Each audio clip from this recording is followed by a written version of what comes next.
ആഗോള അയ്യപ്പ സംഗമം മുഖ്യ അതിഥി പിന്മാറി. തമിഴ്നാട് മുഖ്യമന്ത്രി എം.കെ. സ്റ്റാലിന് പകരം 2 മന്ത്രിമാരെ നിയോഗിച്ചു. എക്സ്പ്രസ് വാർത്തയുടെ പുതിയ എപ്പിസോഡിലേക്ക് സ്വാഗതം. ഞാൻ രാജേഷ് കെ.ആർ.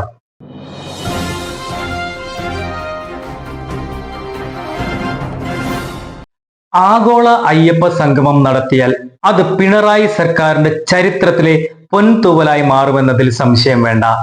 വിവിധ രാജ്യങ്ങളിലായി 3000-ഓളം പ്രതിനിധികളാണ് എത്തുക. 1001 അംഗ സംഘാടക സമിതിയും രൂപീകരിച്ചു കഴിഞ്ഞു.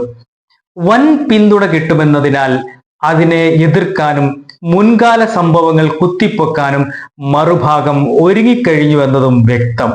എം.കെ. സ്റ്റാലിനും മകൻ ഉദയനിധിക്കും അയ്യപ്പ സംഗമത്തിൽ പങ്കെടുക്കണമെങ്കിൽ ഹിന്ദുക്കളോടും അയ്യപ്പ ഭക്തരോടും മാപ്പ് പറയണമെന്നും അല്ലാത്ത പക്ഷം ഭക്തരെ ദുരുപയോഗം ചെയ്യാനും സംഗമത്തിൽ പങ്കെടുക്കാനും സാധിക്കില്ലെന്നും BJP പ്രവർത്തകർ തെരുവിലിറങ്ങുമെന്നും മുൻകൂട്ടി അറിയിപ്പ് നൽകിയിരിക്കുകയാണ് BJP സംസ്ഥാന അധ്യക്ഷൻ രാജീവ് ചന്ദ്രശേഖർ.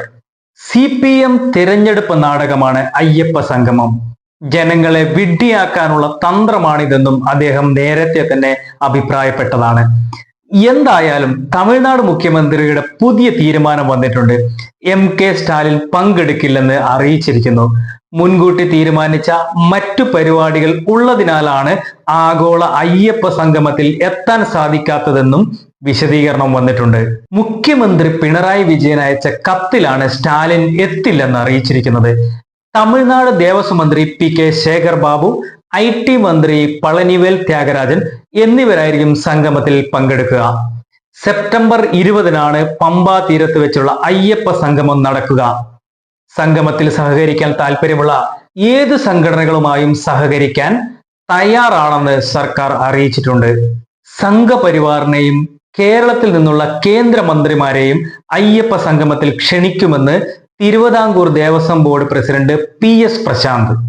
ഇത് ശബരിമലയുടെ വികസന കാര്യമാണെന്നും അതിൽ നിന്നും ആരെയും മാറ്റി നിർത്തില്ലെന്നും അദ്ദേഹം പറഞ്ഞു. തമിഴ്നാട് മുഖ്യമന്ത്രി വരുന്ന കാര്യത്തിൽ അന്തിമ തീരുമാനം വന്നിട്ടില്ലെന്നും സ്റ്റാലിൻ വരുമെന്നാണ് പ്രതീക്ഷയെന്നും PS പ്രശാന്ത് പറഞ്ഞു. 2 കേന്ദ്രമന്ത്രിമാരെയും ക്ഷണിക്കുമെന്നും ആഗോള അയ്യപ്പ സംഗമത്തിൽ വേർതിരിവും രാഷ്ട്രീയവും ഇല്ല, അയ്യപ്പ വിശ്വാസമാണ് പ്രധാനമെന്നും സംഗമ പരിപാടിയുടെ നോട്ടീസും മറ്റും തയ്യാറാകുന്നതേ ഉള്ളൂവെന്നും ദേവസ്വം ബോർഡ് പ്രസിഡന്റ് പറഞ്ഞു. ആഗോള അയ്യപ്പ സംഗമവുമായി സർക്കാർ മുൻപോട്ട് പോവുകയാണ്. സെപ്റ്റംബർ 20-ന് പിണറായി വിജയൻ സംഗമം ഉദ്ഘാടനം ചെയ്യും. കേന്ദ്രമന്ത്രിമാരെയും വിവിധ സംഘടനകളെയും ക്ഷണിച്ചുകൊണ്ട് ശബരിമല വികസനത്തെ മാറ്റിമറിക്കുന്ന സംഗമം വളരെ വിപുലമായി തന്നെ നടത്താൻ സർക്കാർ തീരുമാനിച്ചിട്ടുണ്ട്. മറുവശത്ത് ഹിന്ദുക്കളോടും അയ്യപ്പ ഭക്തരോടും മാപ്പ് പറഞ്ഞാൽ മാത്രമേ സംഗമം നടത്താനാകൂ എന്ന വെല്ലുവിളിയും. ഇനി പ്രഖ്യാപനങ്ങൾക്കും വെല്ലുവിളികൾക്കുമിടയിൽ അയ്യപ്പ സംഗമത്തെ ഉറ്റുനോക്കുന്ന സാധാരണക്കാർക്ക് ശബരിമല ദർശനം ദുഷ്കരമാക്കാതെ സൗകര്യപ്രദമാക്കണം. അതിനിടയിൽ അവരെ മറക്കരുത്. അടുത്ത എപ്പിസോഡിൽ കാണും വരെ നന്ദി, നമസ്കാരം.